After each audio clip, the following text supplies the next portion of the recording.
Você está no canal Eu Estudo a Lição com o pastor Samuel Camilo. Hoje é sexta-feira, dia 16 de agosto de 2024. E faremos um estudo adicional do nosso tema principal da semana, que foi Ensinando Discípulos, parte 1. Nós, durante essa semana, estudamos a lição de número 7 do nosso trimestre. O texto que nos acompanhou, o texto de Marcos, capítulo 8, verso 34, que foi o nosso texto principal, que diz: Então, convocando a multidão e juntamente os seus discípulos, Jesus lhes disse: Se alguém quiser vir após mim, negue-se a si mesmo, tome a sua cruz e siga-me. O discipulado, ele tem um preço realmente bem alto.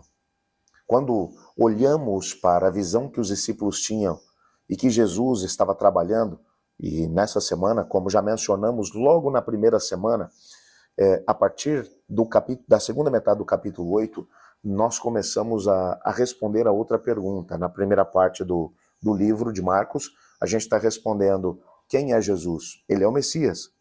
Na segunda metade o que ele veio fazer, para onde ele está indo? Ele está indo para a cruz, ele veio para morrer. Essa é a ênfase da segunda metade.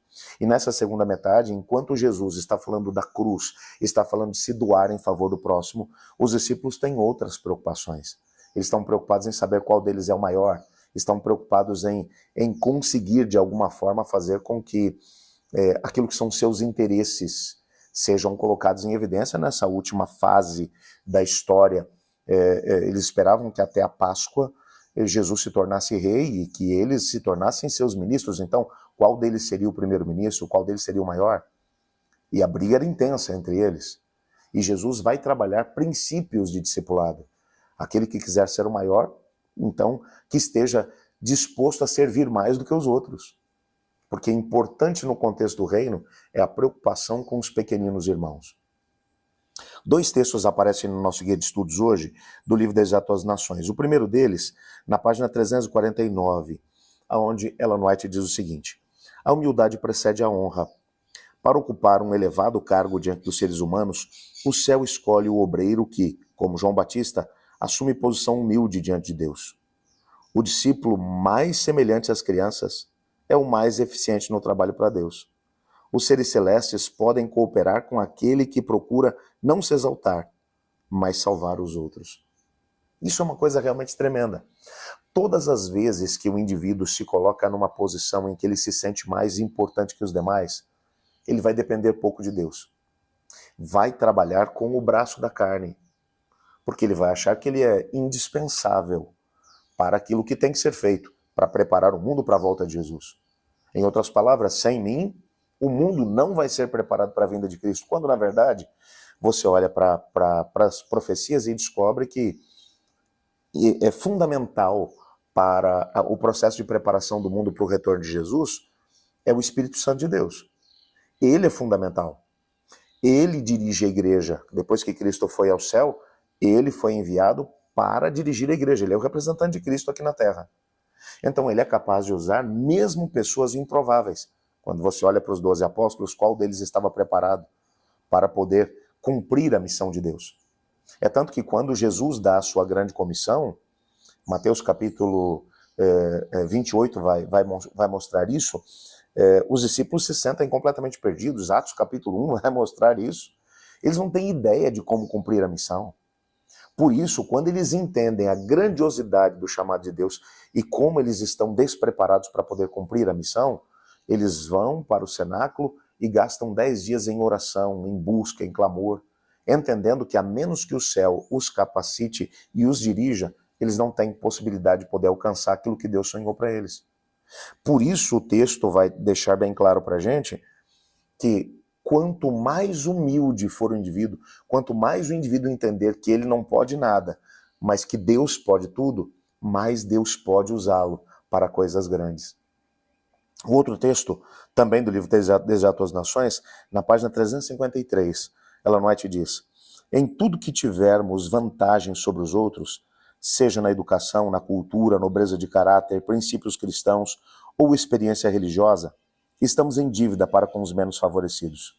E naquilo que estiver ao nosso alcance, devemos ajudá-los. Se somos fortes, devemos sustentar as mãos dos fracos.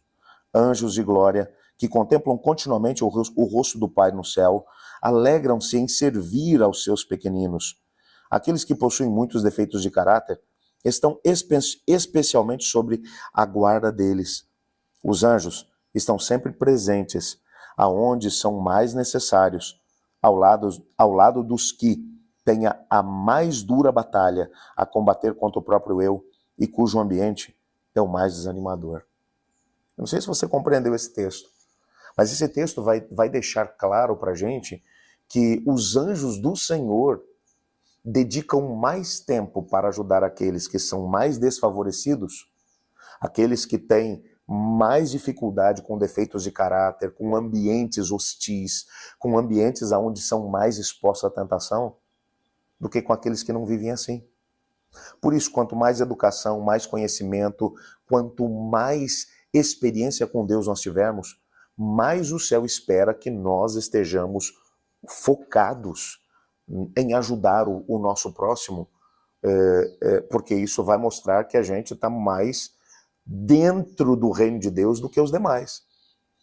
É nesse sentido que a Bíblia vai demonstrar que aquele que almeja servir, que almeja uma posição de liderança, que almeja uma posição no reino, ele tem maior responsabilidade de servir os outros.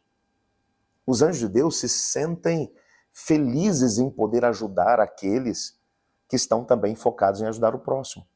Quando você olha para Cristo Jesus e entende até onde ele esteve disposto a ir para poder salvar o pecador, nós temos que ser constrangidos por esse amor. Nós temos que ser também motivados a trabalhar pelos mais pequeninos, pelos que mais sofrem, pelos que estão mais assaltados por tentações e provas. É isso que Deus espera de cada um de nós. Amanhã nós teremos a oportunidade de compartilhar aquilo que aprendemos na lição da Escola Sabatina dessa semana. Não se esqueça que o foco principal da lição dessa semana foi tentar demonstrar como nós que fazemos parte do reino de Deus devemos ter o mesmo foco que Deus tem, ou seja, a salvação dos menos favorecidos, a salvação daqueles que têm menos conhecimento, a salvação daqueles que estão mais distantes do caminho de Deus. Esse tem que ser o nosso foco. Então, como nós podemos alcançar essa mesma visão? Eu queria que você pensasse sobre isso, refletisse sobre isso de forma individual. Então, amanhã, quando estiver com os seus companheiros na escola sabatina, você compartilhe com eles meios através dos quais nós podemos ser mais relevantes ao ajudarmos o nosso próximo. Vamos orar? Obrigado, Pai, porque na Tua palavra descobrimos que o Senhor nos ama, tem planos para a nossa vida e quer que de alguma forma tenhamos a oportunidade de viver coisas extraordinárias ao Teu lado. Nos colocamos em Tuas mãos, pedindo que nos ajude a podermos viver o melhor que o Senhor tem para nós. Pedimos que o Senhor nos dê o mesmo Espírito de Cristo Jesus e o desejo de poder servir como Ele serviu, de trabalhar em favor de todos aqueles que o Senhor colocar no nosso caminho. Pois é em nome de Jesus que nós oramos. Amém. Eu estudo a lição e você?